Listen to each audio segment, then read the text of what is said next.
How to reset password on the Splice. If you have been using the Splice and wondering on how to reset your password on it, don't worry.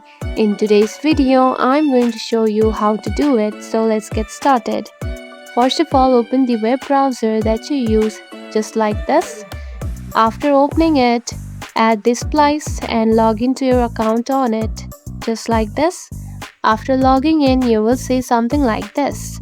Now tap onto your profile icon just right here at the top. Tap on it, then tap onto settings right here. Now scroll down and here you can find the password option.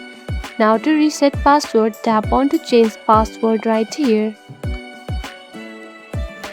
Now the app has sent a password reset request to our email.